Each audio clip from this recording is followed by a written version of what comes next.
देख रहे हैं न्यूज इंडिया, आपके साथ मैं दीपिका सिंह।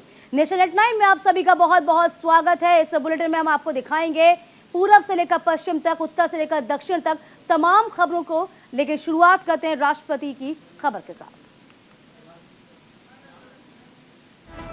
तो खबरों की शुरुआत करेंगे उपराष्ट्रपति जगदीप धनखड़ की खबर के साथ, जहां आज वे राजस्थान के दौरे पर हैं। आज वे पुष्कर के दौरे पर जाएंगे। उपराष्ट्रपति की यात्रा को लेकर राजस्थान से दिल्ली तक सुरक्षा एजेंसियां अलर्ट हो गई हैं। उपराष्ट्रपति की यात्रा के मद्देनजर ब्रह्मा मंदिर में आम श्रद्धालुओं के लिए रविवार को 4 घंटे प्रवेश पर पाबंदी रहेगी।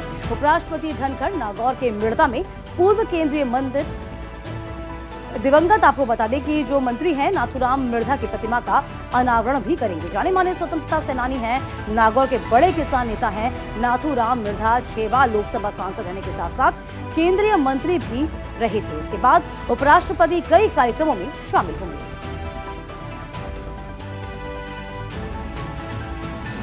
खबरों में अब रुख करेंगे कर्नाटक की ओर, जहां विधानसभा चुनाव में कांग्रेस की जीत के बाद आज शाम 5:30 बजे बेंगलुरु में विधायक दल की बैठक होनी है। कर्नाटक चुनाव में कांग्रेस ने 135 सीट पर जीत कर सत्ता वापसी की, वहीं बीजेपी ने 65 सीटों पर जीत दर्ज की। सीएम को लेकर कांग्रेस में अभी भी सस्पेंस बरकरार है। माना जा रहा है कि पूर्व सीएम सिद्धारमैया और डीके शिवकुमार सीएम के रेस में आगे चल रहे हैं। आज शाम को होने वाले विधायक दल की बैठक में सीएम के नाम पर मुहर लगेगी। इस पर आपको बता दें कि कर्नाटक में रिकॉर्ड 73% मतदान दर्ज किया गया था। कांग्रेस ने 43% वोट शेयर के साथ 135 सीट जीती, वहीं बीजेपी ने 37% वोट प्रतिशत के साथ 66 सीटों पर जीत दर्ज की। अगली खबर दिल्ली से है, जहां कर्नाटक में कांग्रेस की जीत पर राहुल गांधी ने बयान दिया है। कर्नाटक में कांग्रेस की बम्पर जीत के बाद पार्टी नेता राहुल गांधी ने पत्रकारों से बातचीत करते कहा कि इन चुनावों में हमें जीत दिलाने के लिए कर्नाटक की जनता को शुक्रिया। कर्नाटक में नफरत का बाजार बंद हुआ है और अब मोहब्बत की दुकान खुल गई है। कर्नाटक की जनता ने हमें 5 वादे किए थे, हम इन वादों को पहले दिन कैबिनेट में पूरा करेंगे। राहुल गांधी पत्रकारों से बातचीत करते हुए एक बार फिर आपको बता दें कि बार बार एक ही बात पर जोर दे रहे थे कि वह अपने 5 वायदों को सबसे पहले पूरा करेंगे। आपको बता दें कि कर्नाटक में कांग्रेस ने 135 सीटें जीतकर सत्ता में वापसी की।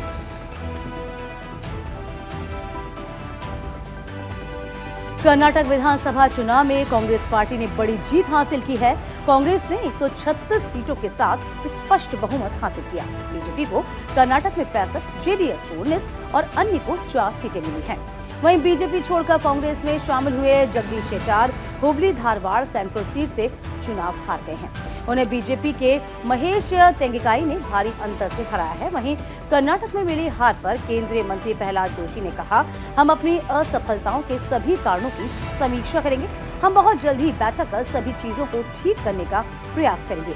भाजपा कई बार जीती है और कई बार हारी है, हम पार्टी को मजबूत करेंगे। कर्नाटक विधानसभा चुनाव में कांग्रेस की जीत हुई है। दक्षिण भारत के एकमात्र राज्य से बीजेपी सत्ता से बेदखल हो गई है। वहीं कांग्रेस की इस जीत को लेकर राजनीतिक बयानबाजी भी शुरू हो गई। विपक्षी दलों के निशाने पर बीजेपी अब आ गई है। कांग्रेस की इस जीत पर सीएम नीतीश कुमार ने प्रतिक्रिया दी। उन्होंने ट्वीट कर भारतीय राष्ट्रीय कांग्रेस पार्टी को हार्दिक बधाई और शुभकामनाएं दी। वहीं कर्नाटक में कांग्रेस की इस जीत के बाद नीतीश कुमार की विपक्षी एकता की मुहिम को मजबूती मिली है। विपक्ष के कई नेता इस जीत पर खुशी व्यक्त कर चुके हैं। कर्नाटक में सत्तारूढ़ पार्टी की सत्ता में वापसी नहीं होने का 38 साल पुराना रिकॉर्ड कायम है, जबकि दक्षिण भारत के एकमात्र राज्य से बीजेपी सत्ता से बेदखल हुई है।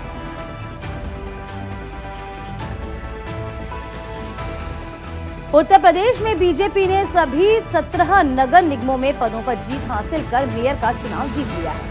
मुख्यमंत्री योगी आदित्यनाथ ने प्रदेश की जनता को धन्यवाद दिया। वहीं प्रधानमंत्री नरेंद्र मोदी ने उत्तर प्रदेश निकाय चुनाव में बीजेपी के शानदार प्रदर्शन के लिए पार्टी कार्यकर्ताओं को बधाई दी है और इस प्रदेश में हो रहे अभूतपूर्व विकास को लेकर जनता के समर्थन की अभिव्यक्ति करार दिया।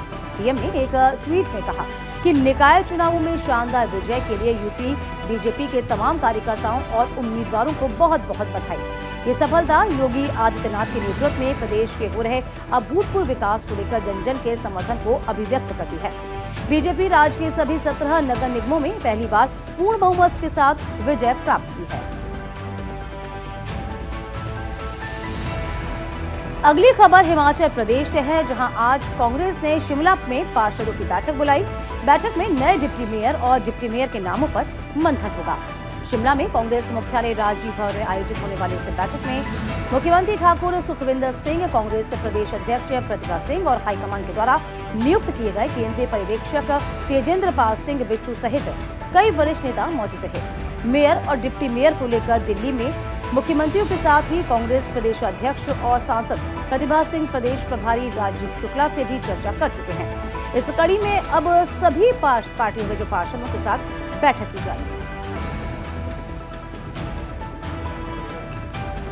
अगली खबर हरियाणा से है, जहां सीएम मनोहर लाल के द्वारा ग्रामीण अंचल में नागरिकों के बीच जाकर उनकी समस्याओं को जानने के लिए शुरू किया गया जन संवाद कार्यक्रम का पड़ाव अब सिरसा जिले में पहुंच चुका है।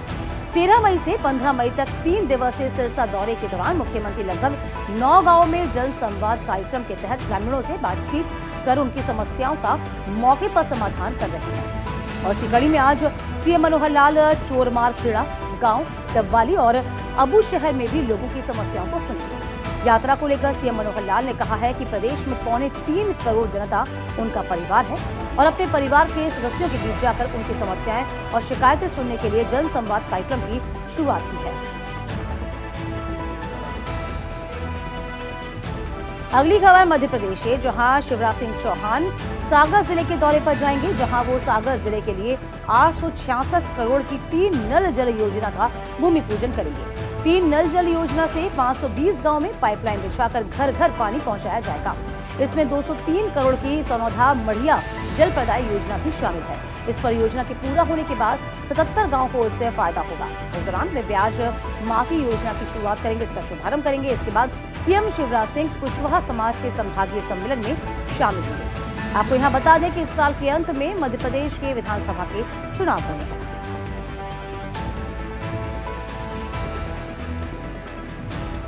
इधर अगली खबर दिल्ली से, जहां आज बीजेपी जन चेतना सभा का आयोजन करेगी। 7 विधानसभा क्षेत्रों में होने वाले कार्यक्रम में बीजेपी दिल्ली की आप सरकार के कथित भ्रष्टाचार के बारे में लोगों को बता रही है।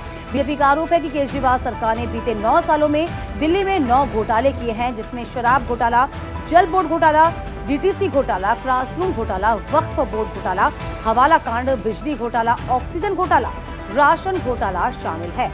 बीजेपी दिल्ली के सभी 70 विधानसभा में जन चेतना सभा का आयोजन करेगी।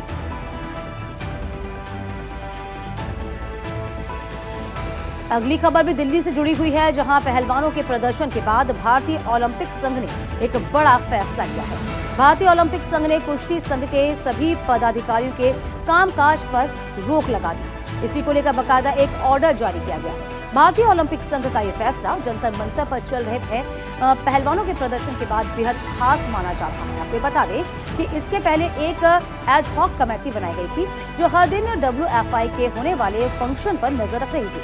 यही कमेटी आने वाले वक्त में भारतीय कुश्ती संघ का चुनाव भी करवाएगी। कुश्ती संघ के चुनाव 45 दिन में कराने के आदेश खेल मंत्रालय के IOA को दिए गए हैं। इसके लिए 3 सदस्यीय अस्थायी समिति का गठन 3 मई को किया गया, जिसमें वुशु संघ के भूपेंद्र सिंह बाजवा, ओलंपिक निशानेबाज सुमा शिरू और एक सेवानिवृत्त जज को शामिल किया। अगली खबर बिहार से, जहां पटना के नौबतपुर स्थित तरेलपाली वैष्णव पीठ परिसर में बागेश्वर बालाजी धाम के महंत पंडित धीरेन्द्र शास्त्री के द्वारा हनुमंत कथा का आयोजन किया जा रहा है। 13 मई से शुरू हुए हनुमंत कथा का आयोजन 17 मई तक किया जाएगा। उनके बिहार आने से पहले ही बिहार की राजनीति में भूचाल मचा हुआ है। आरजेडी के तमाम नेताओं ने धीरेन्द्र शास्त्री का विरोध किया है। आरजेडी के कई नेताओं ने कहा कि बाबा हिंदू मुस्लिम करने आ रहे हैं। हिंदू राष्ट्र बनाने वाले बाबा के बयान का खूब विरोध हो रहा है। इसके पहले बिहार सरकार के मंत्री लालू यादव के बड़े बेटे तेज प्रताप यादव ने कहा था कि वो उन्हें एयरपोर्ट पर घेरेंगे। हालांकि 13 मई को पंडित धीरेन्द्र शास्त्री पटना पहुंचे, जहां उनका भव्य स्वागत हुआ। समर्थकों ने फूल बरसाकर उनका स्वागत किया। इस दौरान उनके स्वागत के लिए बीजेपी सांसद मनोज तिवारी, केंद्रीय मंत्री गिरिराज सिंह और रामकृपाल यादव मौजूद रहे। इधर खबरों में रुख करेंगे आंध्र प्रदेश का, जहां सीएम YS जगन मोहन रेड्डी ने ब्रिटिश युग के विशेष श्रेणी के 2 लाख एकड़ से ज्यादा भूमि का अधिकार करीब आपको बता दें 1 लाख किसानों को सौंपा है। नेल्लौर जिले के कावली में एक जनसभा में ये कदम उठाया गया, जहां कहा गया कि इस कदम में 97,471 परिवारों को फायदा होगा। इस भूमि को पंजीकरण कानून की धारा 22A से हटा दिया गया। इस दौरान मुख्यमंत्री ने कहा कि क्या आप 22A श्रेणी से हटाई गई भूमि का मूल्य जानते हैं? सिर्फ पंजीकरण मूल्य ही करीब 8,000 करोड़ रुपए है और उनका बाजार मूल्य कम से कम 20,000 करोड़ रुपए है। अगली खबर पुडुचेरी से, जहां अंतर्राष्ट्रीय नर्स दिवस के मौके पर इंदिरा गांधी गवर्नमेंट जनरल अस्पताल में कार्यक्रम का आयोजन किया गया। इस मौके पर मरीजों की सेवा के लिए समर्पित नर्सों का सम्मान किया गया। मुख्य अतिथि के तौर पर तेलंगाना की राज्यपाल तमिलसाई सुंदरराजन ने मंच पर नर्सों को बुलाकर फूलों का गुलदस्ता भेंट किया, शुभकामनाएं दी। इस दौरान उन्होंने कहा कि हमेशा की तरह सभी नर्सों को अपना सर्वश्रेष्ठ देना चाहिए, हमेशा सरकार का साथ दें और लोगों के साथ काम करें। साथ ही कोरोना काल में नर्सों की सेवा अतुलनीय है। अगली खबर भी वापस दिल्ली से, जहां एक्ट्रेस परिणीति चोपड़ा और आम आदमी पार्टी के नेता राघव चड्ढा 13 मई को सगाई कर चुके हैं। उनकी सगाई दिल्ली के कपूरथला हाउस में हुई है। इस दौरान कई बड़े मेहमानों ने उनकी सगाई में शिरकत की। एक्ट्रेस प्रियंका चोपड़ा से लेकर दिल्ली के सीएम अरविंद केजरीवाल, पंजाब के मुख्यमंत्री भगवंत मान उनकी सगाई में शामिल हुए। कार्यक्रम की शुरुआत सिखों की पारंपरिक प्रार्थना अरदास से हुई है। भजन गायन होने के बाद गुरुद्वारे का रुख किया गया। इसके बाद अरदास से शुरू हुई तस्वीरें सामने आई। ऐसा कहा जा रहा है कि उन्होंने अपनी सगाई को बेहद सिंपल रखने की कोशिश की। सगाई के मौके पर सजे धजे होने वाले दूल्हा दुल्हन काफी खूबसूरत नजर आते हैं।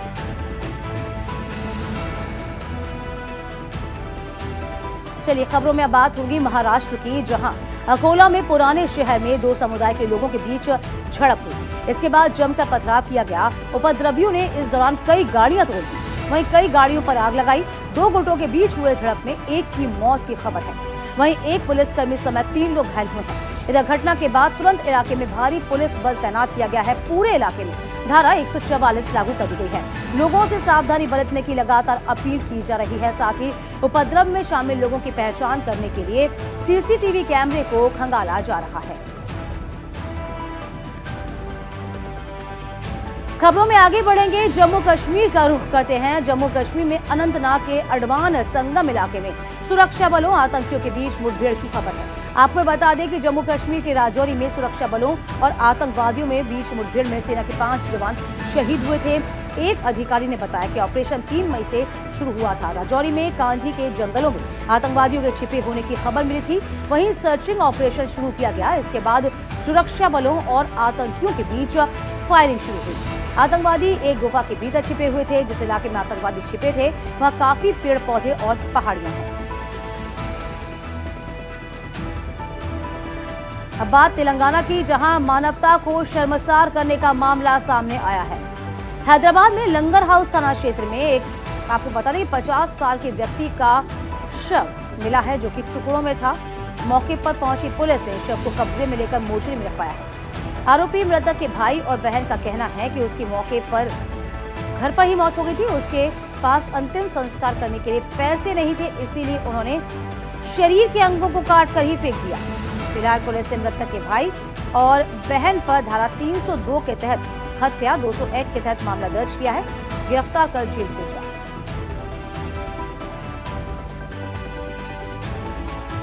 खबर पश्चिम बंगाल से, चक्रवाती तूफान मोचा के तेज होने के बीच एनडीआरएफ ने उत्तर 24 परगना की बांग्लादेश सीमा से लगे हिंगलगंज और हसनाबाद और संदेश खाली इलाकों में चेतावनी अभियान चलाया है, ताकि लोगों को किसी तरह की परेशानी न हो।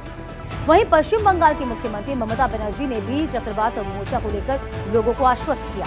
आवश्यक एहतियाती कदम उठाए गए हैं।